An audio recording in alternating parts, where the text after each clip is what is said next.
আল্লাহর হাবিব বলেছেন, খবরদার সমাজের মধ্যে যারা দুর্বল ওদের উপরে কোন আক্রমণ করবে না, সমাজের মধ্যে নারীদের উপরে আক্রমণ করবে না, ছোট্ট শিশুদের উপরে আক্রমণ করবে না, বৃদ্ধ মানুষের উপরে আক্রমণ করবে না।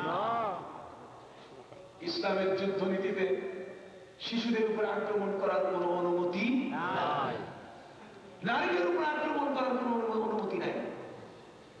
বনু কুরাইজার অবরোধের পরে বনু কুরাইজার মানুষেরা নবী করিম সাল্লাল্লাহু আলাইহি ওয়াসাল্লামকে বিচারের দায়িত্ব দেয় নাই। খন্দকের যুদ্ধ শেষ হলো, খন্দকের যুদ্ধের গর্তগুলো খনন করতে গিয়ে সাহাবায়ে কেরাম ক্লান্ত হয়ে পড়েছিলেন। পাহাড়ের পাথর কেটে কেটে কাফেরদের আশা বন্ধ করা, পথ বন্ধ করে দেওয়ার যে মহাপরিকল্পনা, সেই পরিকল্পনায় সাহাবায়ে কেরাম সফল হয়ে গেলেন। আল্লাহ রাসূল ওই মুহূর্তে সাহাবায়ে কেরামের সামনে তারা যেমন ক্ষুধাতুর, নবীও তেমনি করে ক্ষুধায় কাতর, নিজের কোমরের উপরে তিনি পাথর বেঁধে রাখলেন।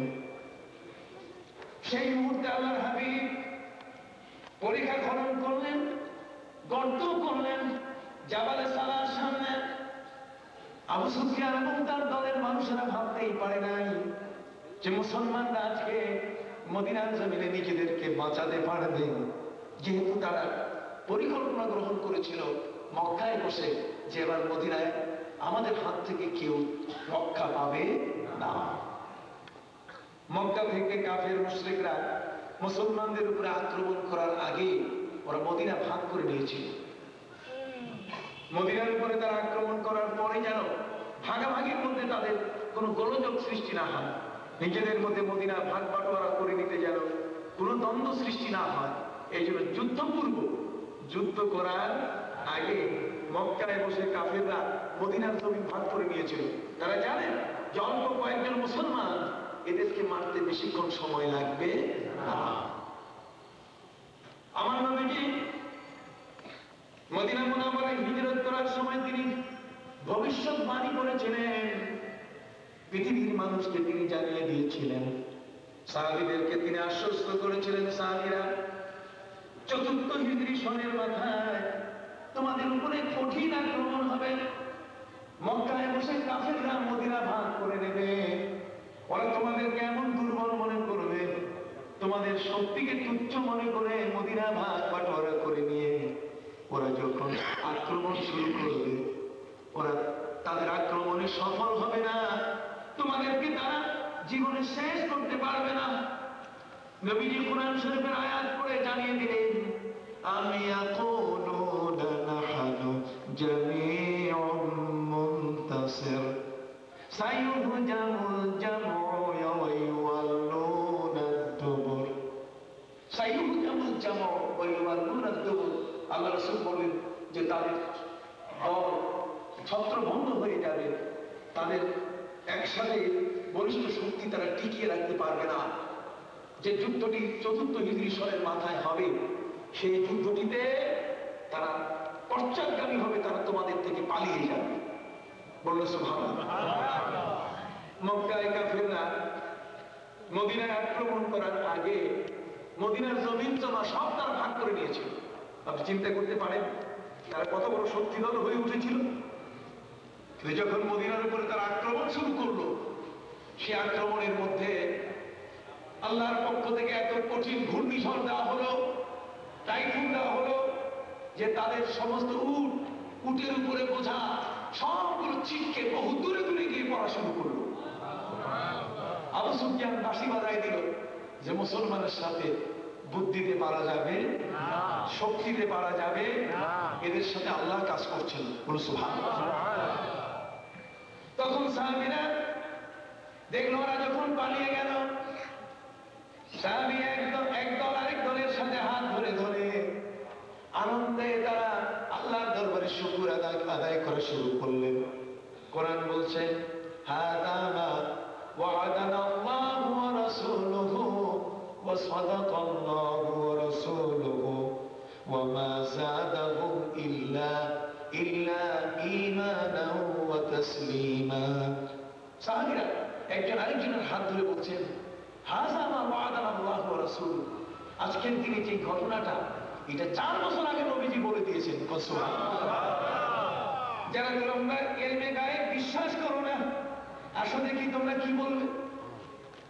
হাযা মা ওয়া'আদানা আল্লাহু ওয়া রাসূলুহু ওয়া সাদাকাল্লাহু ওয়া রাসূলুহু ওয়া মা যাদাহুম ইল্লা ঈমানান ওয়া তাসলীমা। সাহাবীরা স্বীকার করলেন, আজকের দিনে এই ঘটনা আমরা জয়ী হব, নবীজি 4 বছর আগে বলে দিয়েছিলেন। আজকে তাই হলো, আমরা সবাই বিজয়ী হলাম, কাফিরদের সাথে আমাদের যুদ্ধ করতে হলো না। যারা মক্কার থেকে মদিনা ভাগ করে নিয়ে মদিনার উপরে আক্রমণ শুরু করেছিল, তারা যে এইভাবে খালি হাতে ফিরে যাবে ওদের কোনোদিন বিশ্বাস ছিল না। অথচ আল্লাহ তাআলা তাদের খালি হাতে ফিরে দিলেন, যাও গেট আউট, খালি হাতে তাদেরকে বিদায় দিয়ে দিলেন। ভাইদের খেদমতে আরজ করতে চাই, সেই খন্দকের যুদ্ধের ক্লান্তিময় দেহ এবং শরীর নিয়ে সাহাবায়ে কেরাম যার যার বাড়িতে চলে গেলেন। তারা কেউ ঘুমাবেন, এতদিন ঘুম নাই, আরাম নাই, বিশ্রাম নাই। কাফেরদের আতঙ্কে মুসলমানরা অস্থির ছিলেন। তারা ক্যানের তৈরি করলেন, গর্ত খনন করে আত্মরক্ষার ব্যবস্থা করলেন। এই বড় ধরনের কাজটি করতে গিয়ে নবীজি পর্যন্ত ক্লান্ত। নবীজি মদিনা মুনাওয়ারায় মা আয়েশার কাছে যখন ফিরলেন, খন্দকের যুদ্ধ থেকে ফেরার পর মা আয়েশা নবীকে নিয়ে গোসলখানার ভিতরে প্রবেশ করলেন। সুবহানাল্লাহ। গোসলখানার ভিতরে প্রবেশ করার পরে নবীজিকে মা আয়েশা গোসল দিতে দিতে অর্ধেক গায়ের দেহের অর্ধেক পর্যন্ত গোসল দিলেন। ওই গোসলখানায় নবীজির দেহ মুবারকের অর্ধেক গোসল হলো। ওই মুহূর্তে আসমান থেকে জিবরিল আমিন যুদ্ধের পোশাক পরে ঘোড়ার উপরে সওয়ার হয়ে নবীজির গোসলখানায় হাজির। সুবহানাল্লাহ। আর জোরে বলুন না সুবহানাল্লাহ। নবীজির গোসলখানায় হাজির। গোসলখানায় হাজির হওয়ার পর আল্লাহর নবীকে তিনি বলছেন, হুজুর আপনি তো যুদ্ধের পোশাক খুলে গোসল শুরু করছেন, আমি জিবরাইল যুদ্ধের পোশাক খুলি নাই। 4টি যুদ্ধের মধ্যে আল্লাহ ফেরেশতা পাঠিয়ে দিয়েছিলেন মুসলমানের সাহায্য করার জন্য। বদরের যুদ্ধে পাঠিয়ে দিয়েছিলেন, উহুদের যুদ্ধে পাঠিয়ে দিয়েছিলেন, খন্দকের যুদ্ধে পাঠিয়ে দিয়েছিলেন, হুনাইনের যুদ্ধে পাঠিয়ে দিয়েছিলেন।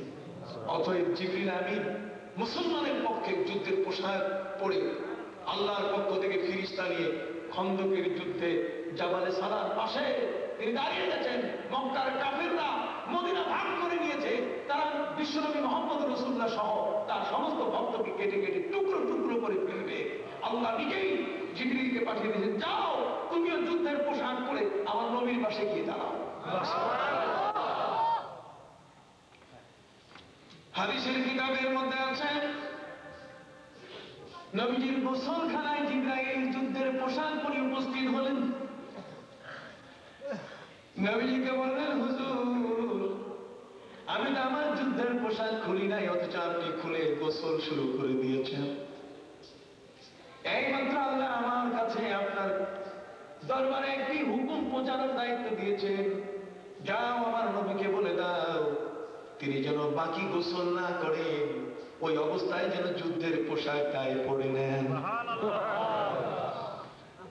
নবীজি আয়েশাকে বলেন, আয়েশা রে আয়েশা, আল্লাহ আমাকে ডাক দিয়েছেন, অতএব এখন গোসল করার কোনো অনুমতি নেই।